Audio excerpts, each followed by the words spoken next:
Hi, wrestling fans. Thanks for clicking the dreaded D. Rose report.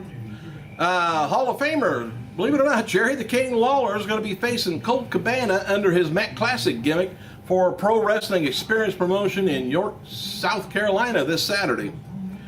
And Lilian Garcia spoke with Maria Kanellis and the crew for the Raw After Buzz show this week about her return to WWE. Lilian said that she was in Vegas for a marathon of all things, and when she got a call to return to Friday. Lilian flew straight from Vegas to Tampa, Florida, where Raw was on Monday. And Lilian said everybody backstage embraced her with open arms, which I sure in the hell would have too, and more. And first she was surprised by being put on SmackDown, but was excited about the opportunity because she's always, before been on Raw. But for the money, put me on any of it. Put me on NXT, I don't care. Cody Rhodes, little scoop here. Shh, don't tell nobody. Cody Rhodes versus Booker T for the WWE Intercontinental title is being announced, or will be announced, for WWE t.l.c. match. That was at the SmackDown tapings last night, so it'll be announced this Friday. Don't tell nobody though. Happy birthday to former WWF wrestler Curtis member Mr. Hughes, 47 years old, and former ECW wrestler Hack Myers, 38. Current WWE developmental talent Dean Ambrose, better off known in the indie scene as John Moxley, 26 years old, and one-time NWA Tag Champion Kelly / Wolfie D. Wolf, Kelly Wolf, 38 years old, and Hall of Famer Tammy Lynn Cinch, 39. She's just that much away from 40. Also, this would have been the birthday of three-time WCW Intercontinental Champion Rick Rude, would have been 53. And a little history here. On this day in 1989, the wrestling world lost former WWF Tag Champion Haystack Calhoun at the age of 55. Having broken into the business under the former NWA World Champion name of Orville Brown, in 1955, Calhoun's popularity quickly drew it. He was frequently cited as one of the pioneers in wrestling's super heavyweights. He weighed himself in at a little over 600 pounds at his peak, which I always thought he came in about like 601, 603. Unusual for a man of his size, Calhoun was also an accomplished wrestler, not relying on purely his size, to win matches. And that said, promoters often used Calhoun's size as a popularity tool for his opponents. Indeed, the career of Bruno Sammartino was helped to no end by his ability to lift and slam Calhoun. Anyway, weight-related health problems eventually forced him to retire in the 70s, and sadly lost his leg to diabetes not long afterwards. And for those interested, his wrestling memorabilia is on sale and on display. I don't think it's on sale, but on display at a museum in Collin County, Texas. And Ric Flair spoke with the Skinny out of the UK recently and talked about retiring. He said, "To be honest, I have no plans to retire from the industry anytime soon. I still feel I have so much to give to TNA. If time ever comes, I cannot contribute anything to the company, and that's when I was going to be considering my position within TNA and just retire. I am privileged that I've limited schedule in TNA, so my time in many respects is my own. Just now, I'd like to spend some time with my family. I'd love to do some fishing. When I retire, I'll be doing more of the same." All right. WWE is going to be holding Raw and SmackDown Super Show, Bell Center, Montreal, Quebec, Canada, Friday, March 16th, 2012, bell time 7:30. For you guys way up north. Former WWE star Batista was in Los Angeles this week promoting the Scorpion King 3. Batista's tapped at least one segment for E! Entertainment. And why I said tapped, I have no idea. He taped it. This is the middle of Hump Day.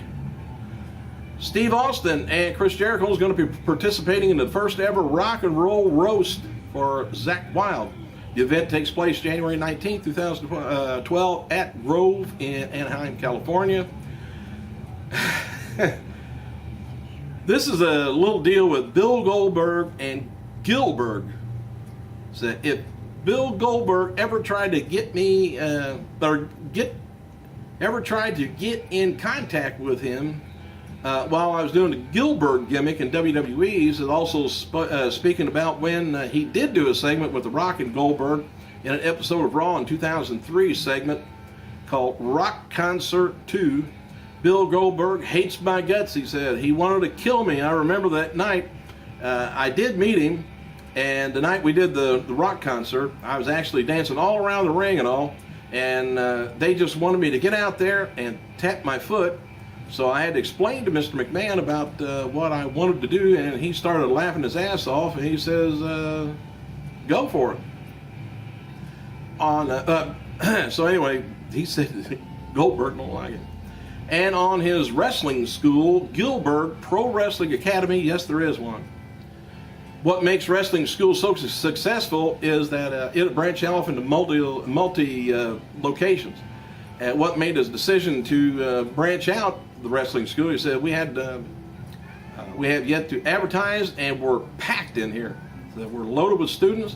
I would imagine that the article on WWE.com, Where Are They Now, had a lot to do with helping me there. Just wanted to get out to the next level. I just want to teach the way we teach, and teach old school ways, and it's taught proper, and it's really good. That's Gillberg. All right, enough of him. By the way, Ohio Valley Wrestling Live on tour results from New Albany, Indiana. And they do a lot of wrestling over in Indiana because they got a real strict wrestling rules over in Ohio, so they come over here quite a bit in Indiana. Anyway, the first ever match, the Freak Rob Terry defeated Lennox Norris by pinfall following standing power slam, and that was the first match. And the second match, the Blossoms defeated Taryn Shea and a mystery partner. It turned out to be no other than women's champion Taylor Hendricks by pinfall, and there was some miscommunication between Taryn and Taylor. Third match is Elvis Pridemore defeated Benny Bray by pinfall, and the fourth match was Aquina defeated Adam Revolver by countout.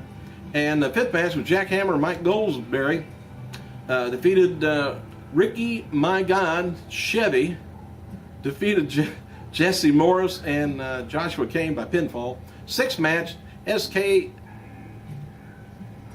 Sledge, boy, they got some names over there, defeated Marksman Dick Dumeyer by pinfall. I'm just going through this just to let you know, that's where TNA now is coincide. If you go to ovwrestling.com, you can see all these people. They got some interesting people over there, but they're just kind of intermingling with TNA right now. Anyway, the seventh match was Team Albany, Boss Bracken and Iron Man Rob Conway, remember him, defeated Mascani family. OVW champion Rudy Switchblade and Marcus Anthony by pinfall, but the match was over. The Margani family beat down Boss Bracken, Rob Conway, and in-ring announcer Rico. This brought out the Jackhammer, Mike Goldsberry, with a steel chair and fended off the Mascari family. Anyway, this led to Boss Bracken challenging the Mascari family to another deal, and it's January 21st, if you're around in that area, New Albany National Guard Armory. And just see what's going on with TNA and OVW. That's a good training ground for up-and-comers. And I guess the Gillberg Academy might be too. Hey, thanks for clicking, you guys. I gotta go.